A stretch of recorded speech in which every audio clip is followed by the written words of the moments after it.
Just a quick note, housekeeping wise, I'm unable to reach the chat box from my laptop, but I do have my phone up here.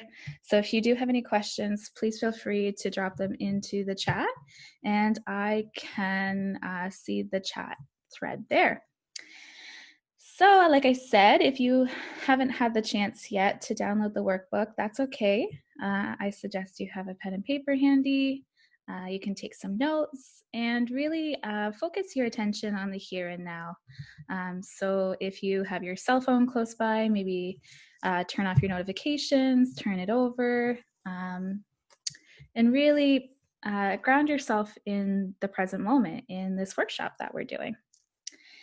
And if you are excited to get your copy of my workbook for mindfulness for educators, I will be putting that into the chat at the end of this workshop. And then afterwards, I'll send out an email with our workbook from today, some notes, and just a quick follow-up for you. So you'll be able to get your mindfulness for educators workbook there. And if you didn't already bring yourself a coffee or tea or a drink of water, I know I have my water handy this afternoon. And so this workshop is for you if you are juggling different roles in life, you're starting to feel burnt out, tired, or stressed. You're looking for a no fluff, down to earth approach. So I ground all of the content in this workshop in neuroscience, mindfulness, psychology-based practices. So it's very down to earth, and you are ready and open to receive, and you're ready to reflect. So the first part of this workshop, I'll be going over a little bit of content with you, and in the second half of the workshop, it will be the time for you to do some reflection. So like I say, I will do some quick introductions. We'll talk about what self-care is, why it's important, and how to develop a plan for self-care. So before we shift into the reflection part of the workshop, we'll be doing a very brief breathing meditation. And then we'll go through a reflective activity together, and we'll work on your plan together. And at the end, we will have a brief discussion in our chat box. So who am I? My name's Rachelle Gibbs, and I'm an RECE in Niagara, and I've been working with kids for over 17 years. I started my career in a bit of a different way, actually. I started as a motivational speaker, and I did that for 4 years with an organization called Live Different, based out of Hamilton. And we traveled all over Canada, going into elementary schools and high schools, motivating youth to live with meaning, purpose, and value. And so then I shifted gears and I was a nanny, and then I started working in licensed childcare. And now I'm also a children's yoga teacher, meditation, and mindfulness teacher. So I run my own business called Rachelle and Kids, and we offer mindfulness for children and youth. And I'm also a professional coach. I am completing my registration with the ICF in a couple of weeks in June, and I'm excited to share all the fun stuff that I've been learning with my ECE and teacher and nanny and all of my childcare friends. And my mission is to reignite and fire up people who work with kids. The work that you do, the work that we do is so important. And so that's me. So I invite you to just drop me a quick line in the chat. Who are you? I saw some introductions earlier, and please feel free to let me know there. I do recognize some familiar faces. I know Susan from Nurtured Inspirations, and I can't see beyond that who's here, but please feel free to say hello. So Julie says she's a kindergarten teacher and a mom of 2. Awesome. Hi, Rachel.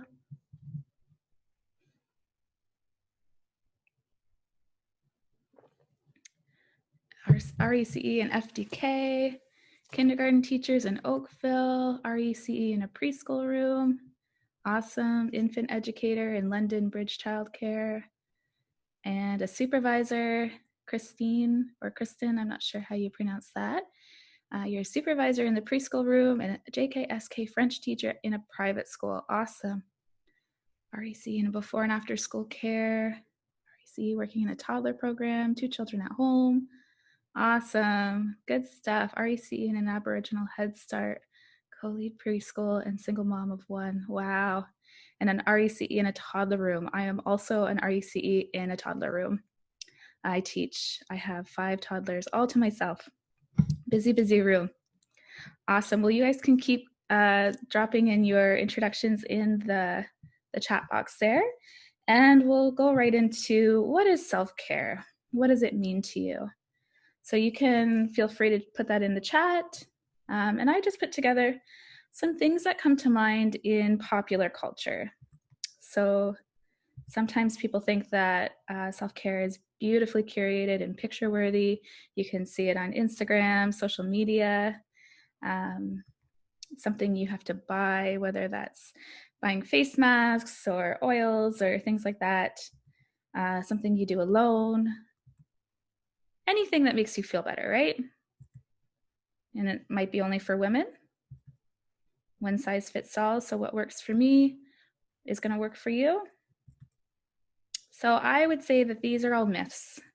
And we've got some great suggestions in here. Taking care of yourself, being with friends. Self-care to me is listening to your mind, body, and soul. Awesome. Christine or Kristen, you are in the right place. So for me, self-care looks like this. And you'll notice that some of these pictures aren't very picture worthy. So self-care for me is spending time with my nieces and nephews, catching frogs in the lake, journaling, writing, and deep introspection. Fitness, you'll see that there's a picture of me with a very red face after a good workout. For me, self-care was setting up my bedroom so that I would get a good night's sleep. I often call myself a recovering insomniac. So sleep is very important to me. Taking myself on self dates, spending time in nature, practicing yoga on the beach, and meditation. That's what self-care looks like for me, but it is different for everybody. And it depends on the hats that you wear in life. Self-care for a mom or a dad might look very different than it does for me. So my journey to self-care was a few years ago. I was working in Hamilton full-time, and I was working in a social service program for at-risk teens and young adults, and caring and providing an EC program or child minding program for their young children. And I was also facilitating an early on center, and I was working retail part-time on the weekends, and I was also in school full-time. So I had to find a way to learn to tune into my own inner resources and find balance. For me, it turned into a lot of taking baths, eating lunches outside, practicing breathing meditations on my breaks, even if a 5-minute breathing meditation was really helpful. And in this time, I learned that keeping my house in my own space was organized was super important. So every Saturday, really taking time to keep my apartment organized was really helpful. And so by tuning into my own inner world, I was able to discover a plan that worked for me. And so the takeaway for me is that I wasn't able to really get rid of any of the roles that I played in life. I had to go to work, and I had to go work retail to be able to put myself through school. But what I was able to do was learn how to find my own inner calm and my own inner resources to get through that time.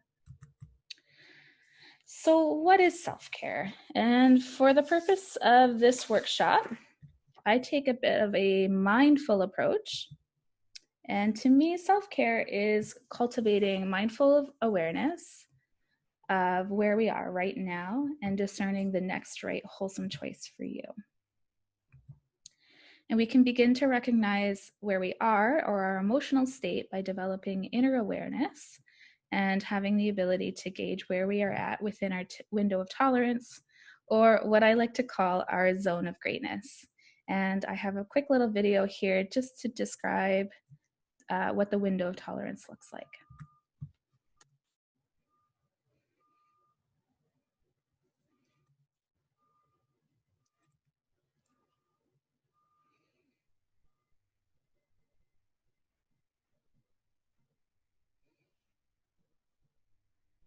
My computer's thinking very hard about playing this video.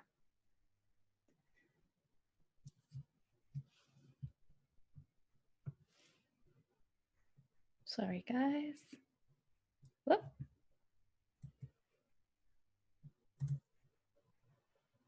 There we go, sorry. The window of tolerance is a term used to talk about levels of alertness, what we can also call activation, that help people engage in their daily life. Every day, it's normal for all of us to move up and down in our levels of alertness. Maybe we watch our favorite sports team on TV and feel very engaged, and our level of alertness is pretty high. Then later on in the day, we curl up reading our favorite book, and our level of alertness is pretty low. It's really normal for people to move up and down throughout the day and to ebb and flow between feeling very alert and not as alert. We are able to move through these different states of alertness and manage them without much difficulty when we are feeling safe. This area is what we call someone's optimal zone. Here, people are able to balance and regulate the emotions coming up for them in ways that are calm, cool, collected, and connected. They are able to encounter stressing or difficult situations and manage their emotions. But what happens outside of our window of tolerance, outside of our optimal zone? This is something that we call dysregulation. Picture a window of tolerance, with our optimal zone being in the middle. We often talk about there being two different kinds of dysregulation. One, where we pop out of the top of our window, called hyperactivation, and one, where we drop out of the bottom, called hypoactivation. Hyperactivation is characterized by things like anxiety, overwhelming emotions, and accelerated thoughts and feelings.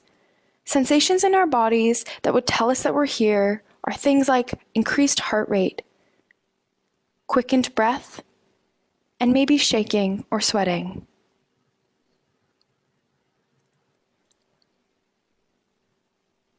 On the other end, hypoactivation is characterized by feelings of numbness or disconnect or lack of energy. Things can feel unreal, far away, or as if we've shut down. When we are in hypoactivation, our bodies experience a decrease in heart rate, slower breathing, and a general lack of physical sensation. Something to make note of is that dysregulation, hyper, and hypoactivation make a lot of sense as responses to threats. It's what our brains and bodies do automatically to try to keep us safe in the face of real or perceived danger. So what exactly causes people to leave their windows of tolerance?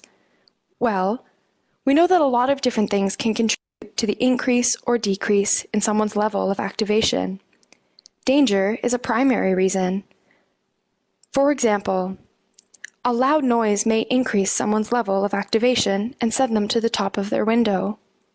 Or being in a crowd may make it difficult for some people to stay completely present in the moment, and their alertness may dip into the lower part of their windows. We also know that experiences of trauma can change the size of someone's window of tolerance. Traumatic experiences can reduce the size of someone's window, thus reducing the size of their optimal zone. As we talked about, this is where people can feel like they can manage their emotions in ways that are calm, cool, collected, and connected. Maybe things that used to be easy to handle, like a loud noise or large groups of people, don't feel as manageable anymore. So we know that our windows of tolerance can shrink as a result of traumatic experiences, and our optimal zones can become smaller. But there are also ways that we can grow and widen our windows as well.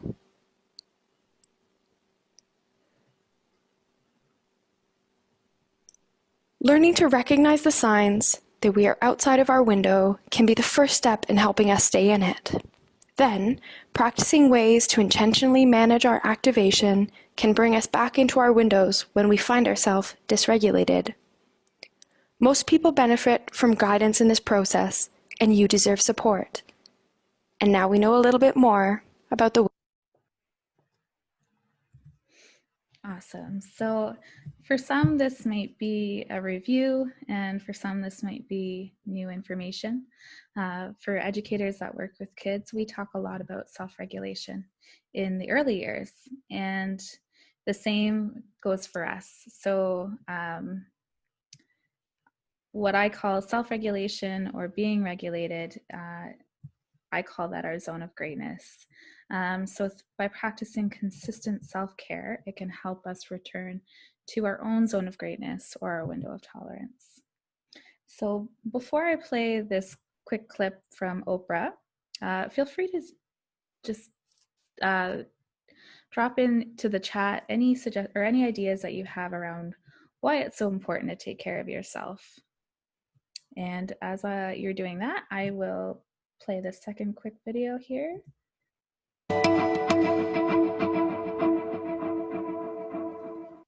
The truth is, you don't have anything to give that you don't have. So you have to keep your own self full. That's your job. You know, one of my daughters is here today from Oprah Winfrey Leadership Academy. Stand up today so everybody can see you.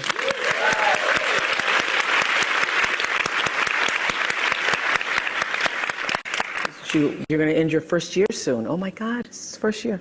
I say to my girls all of the time that your real work is to figure out where your power base is and to work on the alignment of your personality, your gifts that you have to give, with the real reason why you're here. That's the number one thing you have to do, is to work on yourself and to fill yourself up and keep your cup full. Keep yourself full. Now, I used to be afraid of that. I used to be afraid, particularly from people who say, oh, she's so full of herself. She's so full of herself. And now I embrace it. I consider it a compliment that I am full of myself. Because you only when you're full, I'm overflowing, my cup runneth over. I have so much to offer and so much to give. And I am not afraid of honoring myself. You know, it's miraculous when you think about it. First of all, for me, my father and mother never married. They had sex one time underneath an oak tree because she was wearing a poodle skirt in 1953. And my dad, to this day, says, I want to know what's under that skirt. That's what I want to know.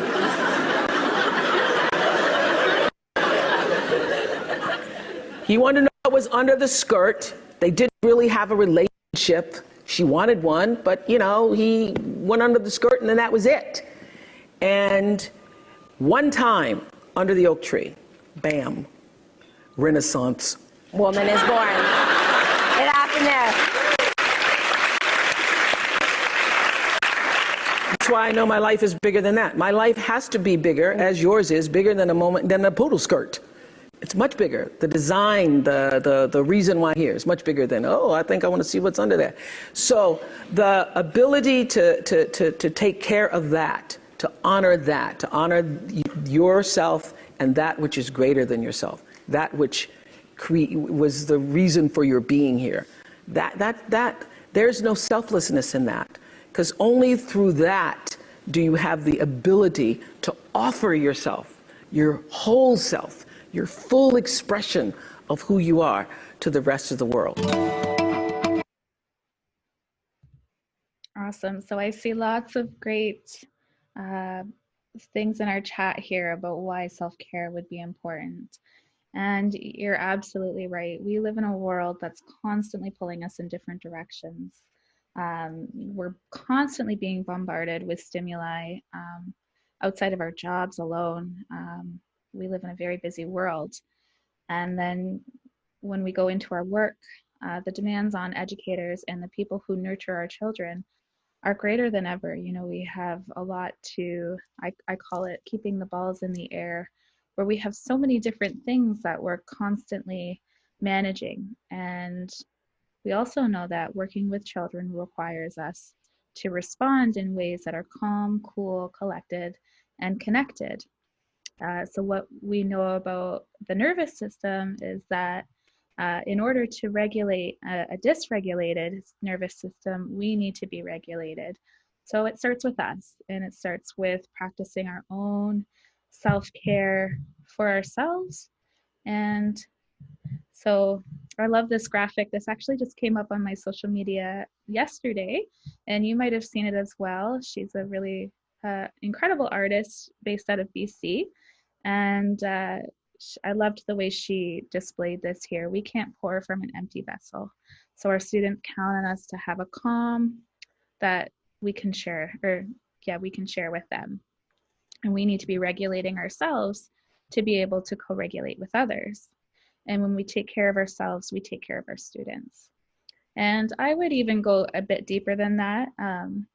We need to do it for ourselves, right? It's so important to do it for ourselves. So in the second half of this workshop, we will go into reflecting on some of your restorative practices. And so I love sharing this picture. Self-care allows us to give the best of ourselves to the world. And this is a picture of me last year working. I live in Niagara, and I was commuting daily on the train to Hamilton. And I was waking up at 4:30, and I wasn't getting home until 7:30. But by practicing self-care consistently, I was still able to show up and light up in my work, working with kids. So we'll shift into the how of self-care. And I like to break this up into two different reflective practices. So there's the idea of let be. So we'll kind of look at where you're at right now, what's working well, what can you let be, what can you let go of, and what can you let in. And I don't know if I have any gardeners here with me. I love gardening and I love nature. So today we're going to use we're going to envision our lives like a garden.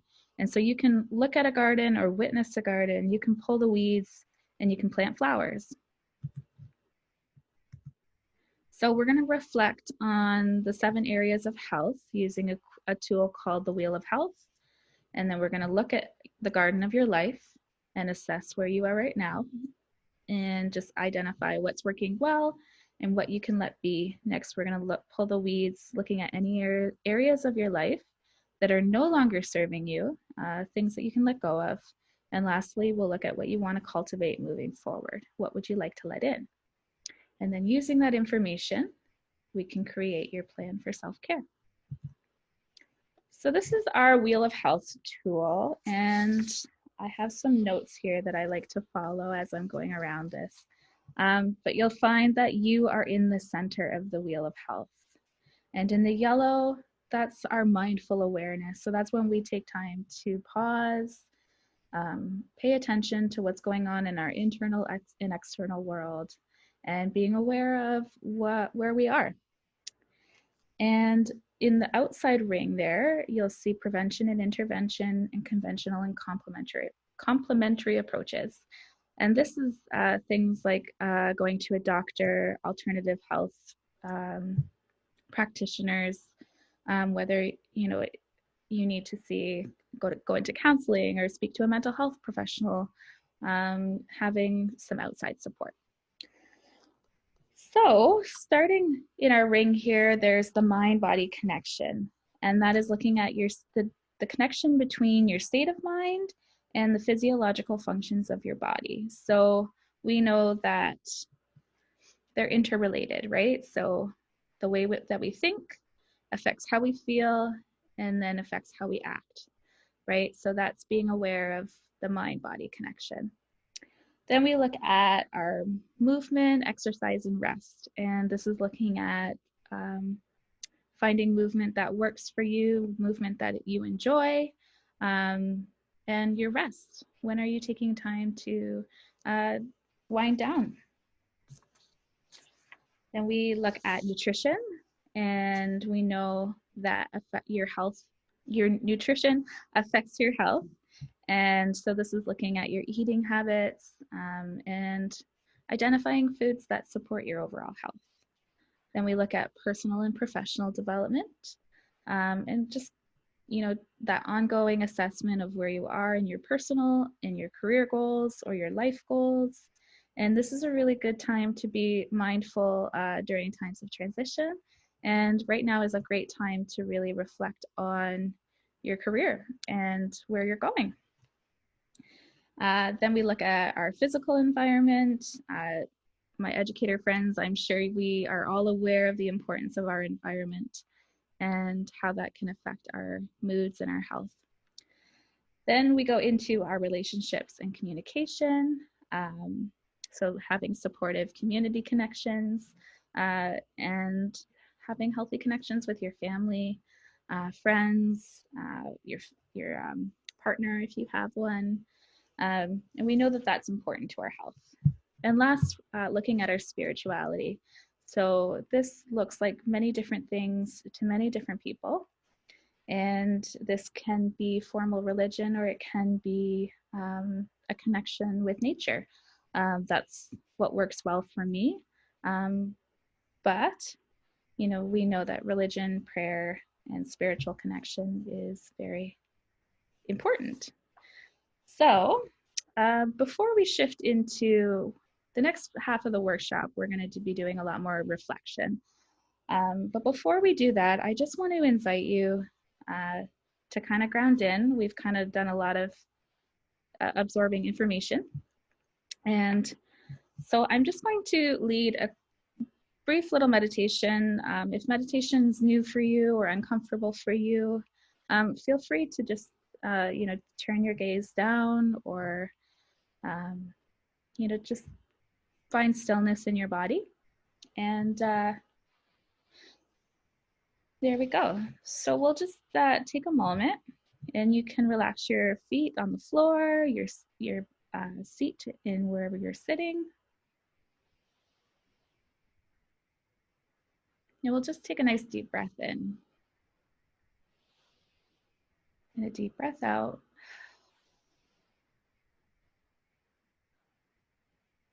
And a deep breath in and a deep breath out.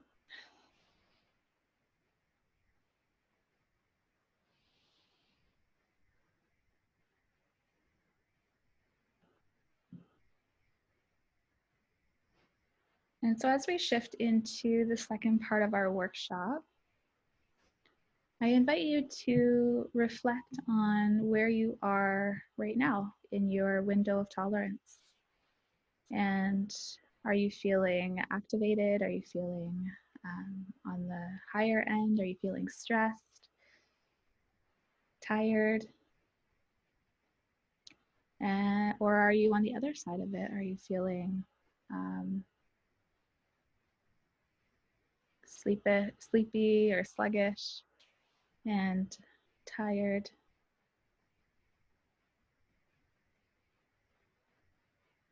And see if you can identify one thing you can do in this moment to bring you within your window. And if you're already there, just take a nice deep breath in. So I find breathing is very helpful, or bringing to mind my favorite place. And that is the picture on the screen here. That's my grandparents' cottage. And if you can hear it, you should hear the sound of nature up north at my grandparents' cottage.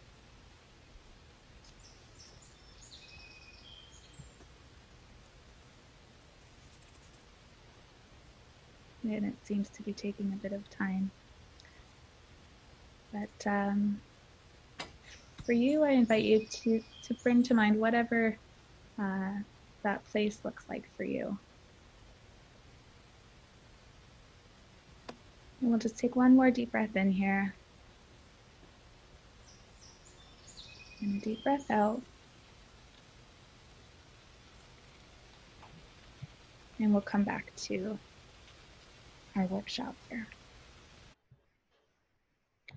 So if you found that breathing meditation helpful or calming, that feeling is home base. For me, that is where I return to when I feel stressed or overwhelmed. I know for myself, I can come back to that picture of my grandparents' cottage or my grandparents' lake, and that is my happy place or my home base. And so now we're going to shift into reflecting on you and looking at the garden of your life. And so now I invite you, if you have the workbook in front of you, you can go through in the workbook, or if not, just take a piece of paper, or you can let me know in the chat if you feel comfortable with that or feel safe doing so, and just kind of identify where are you at right now. And as we do this, we're going to do this in a very loving and kind way, having self-compassion on yourself, and identifying on a scale of 1 to 10 where are you right now. So with your mind-body connection, where do you feel you are right now?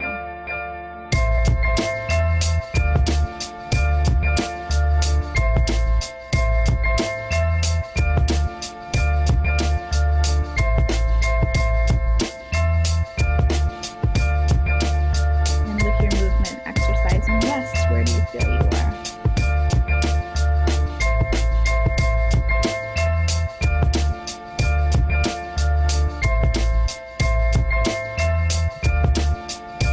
And in your nutrition, where do you feel you are?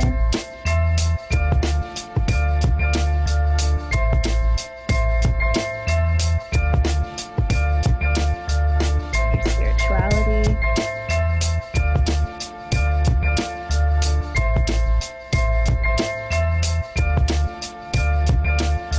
Personal and professional development.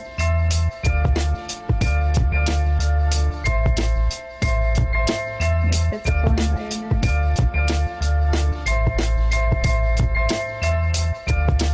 And your relationships and communication. I'll just give you a few more minutes to reflect here. And like I say, this is a loving and kind inquiry. We're just taking a look and taking in the garden of your life. There's no right or wrong here.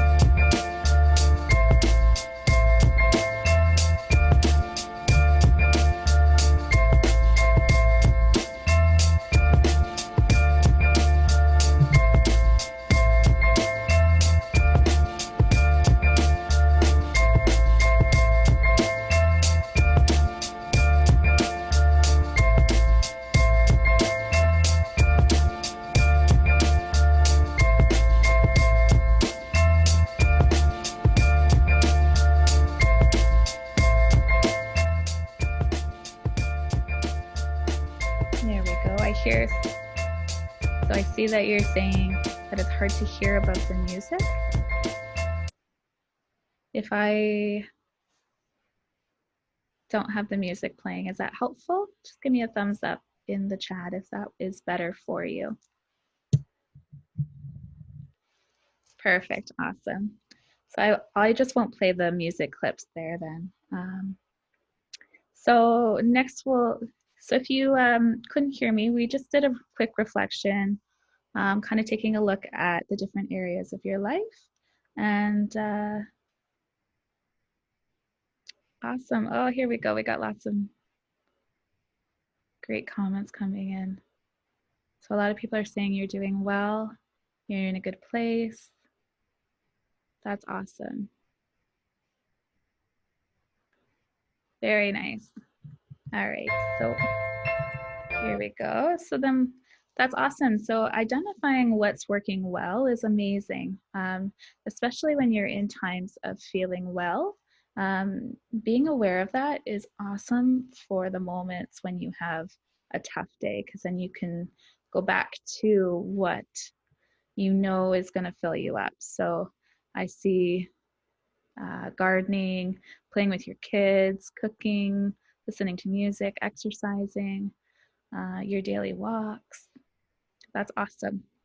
And so I would say definitely keep track of those things that fill you up and light you up. And then as we shift here, maybe identifying if there's any weeds that need pulling. So, excuse me, sometimes for me that can look like decluttering, or sometimes it can be my negative self-talk. And so coming back to my inner strength and my inner resources is really helpful. So I'll just give you a few more seconds here just to go through the different areas. And if there aren't any things that you would identify, that's great. But be honest with yourself.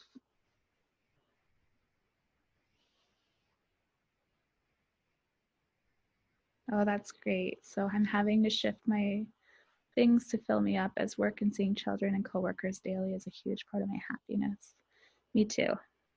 I'm learning to find other things like walks, reading, this workshop, and connecting with my family.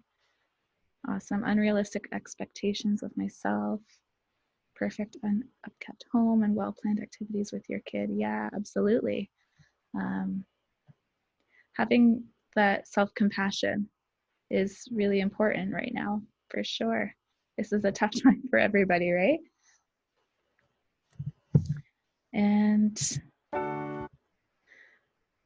so here is where we would look at, what do you want to cultivate moving forward? So adjusting timelines, feel like I'm recovering perfect. Yes, you know, I heard it recently that perfectionism is procrastination. Or no, sorry, procrastination is perfectionism. I misquoted that. So here we're looking at what you would like to cultivate moving forward. And this is the part of letting in.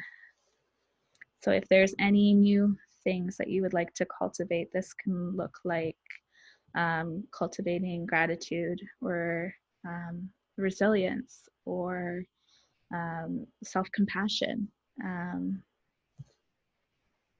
understanding that I can only do what I can do professionally every day and be satisfied with that. Absolutely, knowing where your boundaries are and kind of what's outside of your realm of control. Awesome. So here we'll shift into your self-care plan. And so for this workshop, like I said, there's a workbook that you can fill out and use as your self-care plan. But if that, I invite you to make it your own in whatever way you would like. For some people who might be more creative, I've seen people paint it or draw it. Bullet journaling is really helpful. So really do what works for you and your temperament. Some people like having it in their cell phone. Some people like having it on paper. But for the purpose of today, I do have a workbook that you can use. And so I invite you to start by setting intention and identifying who do you want to show up as every day. And for some people, that's showing up calm, cool, and connected. And for others, that could be energized and energetic. So really identifying who do you want to be and who do you want to show up as. And so I had some suggestions here, but please feel free to use whatever resonates with you.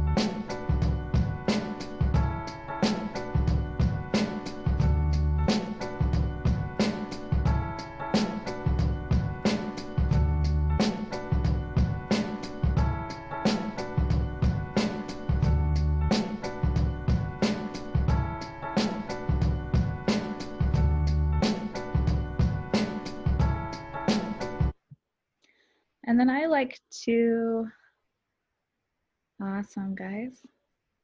I like to kind of write down my morning routine, and I don't stick to it rigidly, but having an idea of how I want to start my day every day so that I go into my work day regulated and calm. So for you, what's non-negotiable for you? So these are just some suggestions that I had.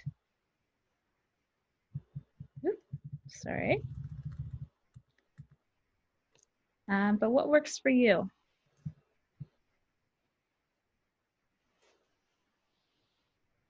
I want to show up daily as a people person, or a person people can connect to and who feel better for knowing me. Oh, that's great.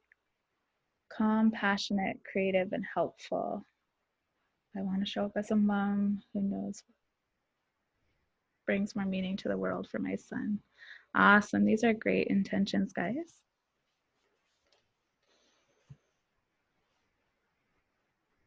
So I find for myself, before I go into work, I'm a very naturally calm person. You might notice that as I talk. But working with kids, I need to have more energy. So I choose to wake up and work out and do movement, and then have a quick meditation before I go into work. But for some people, what they find grounding and what works for them is to wake up, have a nutritious breakfast, take a walk with the dog, and then go into work. But really, the goal here is just to carry your intention forward into your morning routine. Morning exercise, meditate, me time to reflect, healthy time, and hugs. Awesome. These are great. And then I like to look at my evening routine. So what might an evening routine look like for you? And what might be your non-negotiables? So for me, again, that's eating a healthy dinner, connecting with a family member or friend, family time, awesome. Spending time with your partner, hubbies, art, dance, journaling, preparing for the next day. So I personally, I'm not a morning person, so I get my clothes ready before bed, and I like to pack my lunch and just have everything ready for the next morning. Having my time to get ready, work out, breakfast before the kids get ready for the day. Susan, ceiling time, I love that. Stare at the ceiling and think about everything. So Susan's got a lot going on too. So that's great. Awesome. And for me, turning off my cell phone is really helpful a few hours before bed, or leaving my computer in the living room and not bringing it into the bedroom. I find that really helpful. But again, it's about you and what works for you. And some people find reading before bed really helpful. And I know in the workbook I had it broken down too throughout your workday. How can you self-regulate? So for me, sometimes that just looks like giving a kid a hug and taking a deep breath and moving on with my day. And then I've got it broken down into Saturday and Sunday in your workbook. because Saturdays and Sundays look very different for me. But really finding what are your non-negotiables for your weekend. For me, self-care looks like doing laundry and meal prep and grocery shopping. But for a lot of people, it could be time outside, connecting with friends and family. I know my aunt, she hosts a family dinner every Sunday. So really finding what works for you. If I can just, if you leave this workshop with anything, it's finding what works for you and finding that inner awareness. And so here's the real fun part is what might help you return to your zone of greatness. Yes, yeah, absolutely.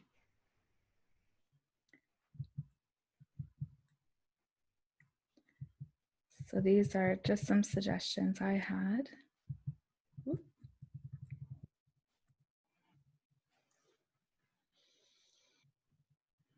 But what might help you to self-regulate throughout the day? Getting enough sleep at night.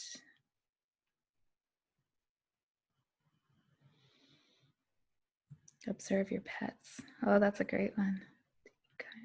Care for and observe our pets.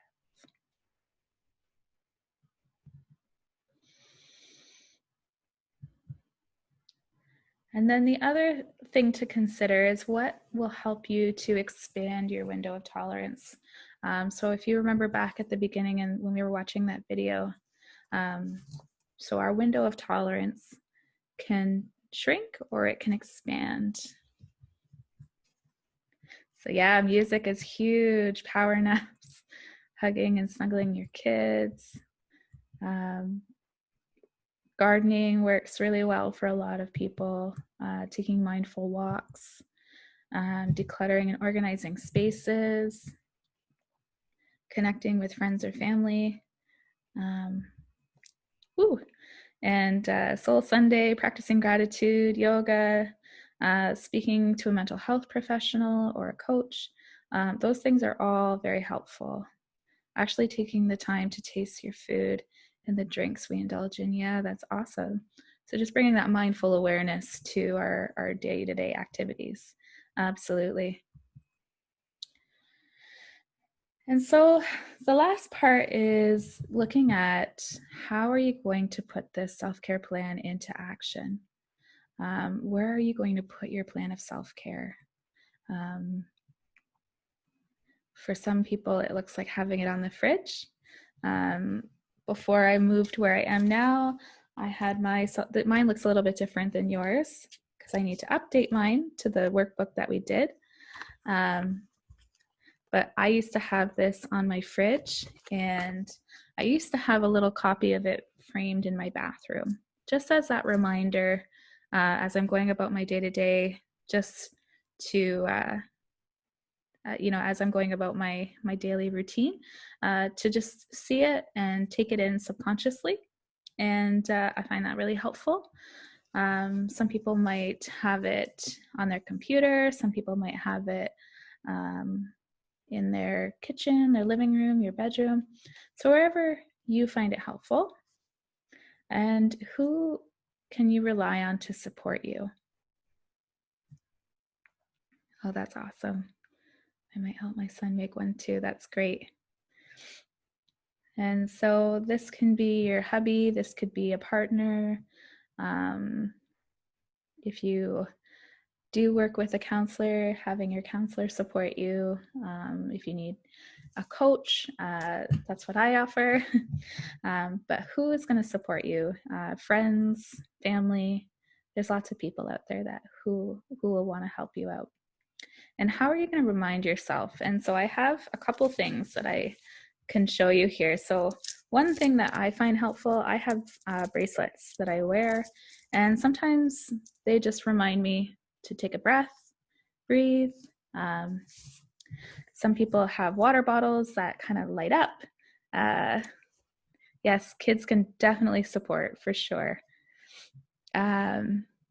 So yeah, sometimes having those water bottles that light up when they say it's time to have a drink, Setting reminders on your cell phone is really helpful.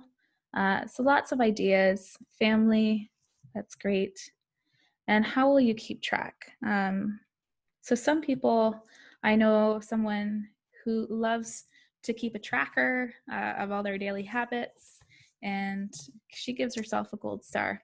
I don't personally find that helpful. So I have a daily planner that I just kind of tick off when I meditate or when I have had enough water or exercise. But again, finding what works for you is the key here.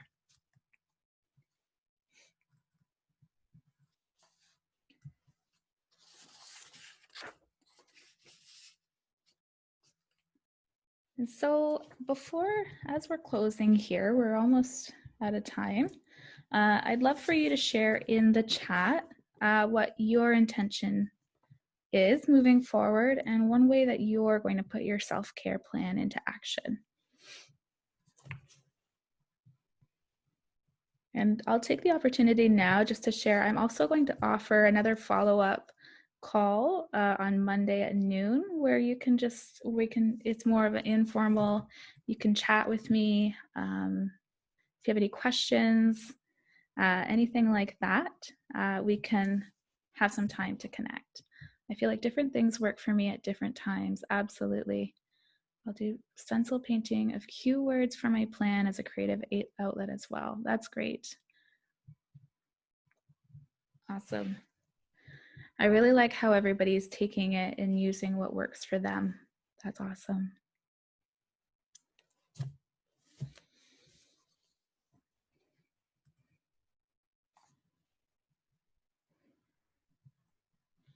I've started a daily journal and find it helps to make a schedule of my day, either the night before or in the morning. Awesome. Reminding myself that kindness starts from the inside and being kind to myself first. Oh, that's great, Liz. You're right. Absolutely.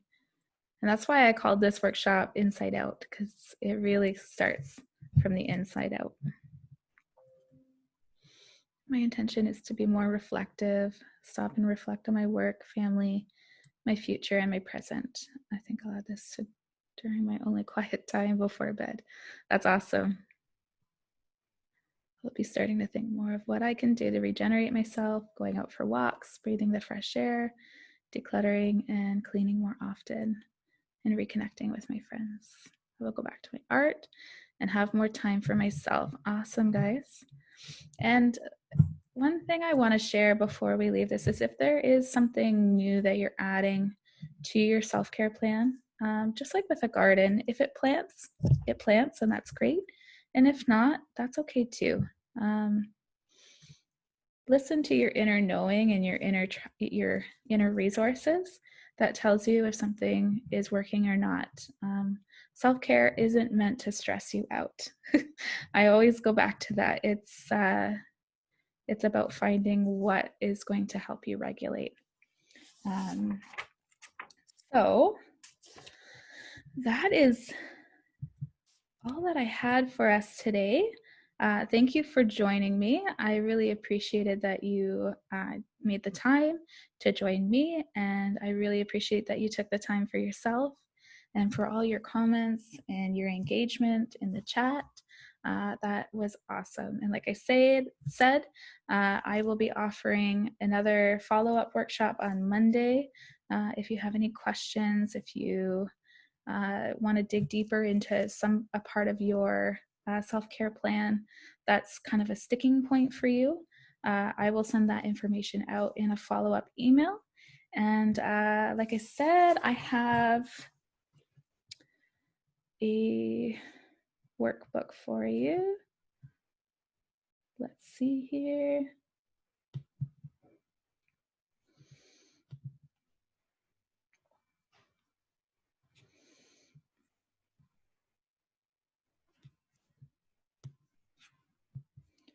And here we go. My computer is from 2012, and it does a really great job most of the time. And then it gets a little overheated and starts to move a little slow. Here we go. So I'm putting our the Mindfulness for Educators workbook in here, and I